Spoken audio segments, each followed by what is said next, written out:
Добрий день, шановні мешканці Терешківської територіальної громади. Ситуація в громаді задовільна. Сьогодні ми провели ознайомчу зустріч нашого добровільчого формування і перші в області отримали зброю для нашого добровільчого формування. Першу партію ми отримали. Зараз проводити будемо більш активно наше навчання, тренування, стрільби. Нагадую, що заборонено військовий час перебування в лісах та на водоймах, на плавзасобах. Щодо продажі алкоголю, шановні, закликаю всіх.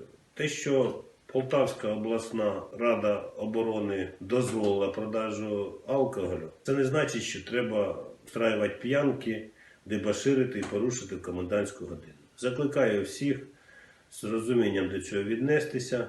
На нашій території теж ми прийняли рішення алкоголь дозволити, тому що якщо він буде продаватися в Полтаві, все рівно будуть везти на нашу територію, а наші підприємці теж недоотримують певний дохід. По госпіталізації.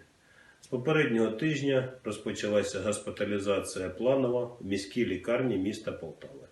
Тобто на себе можете розраховувати, що вони вже працюють в плановому режимі.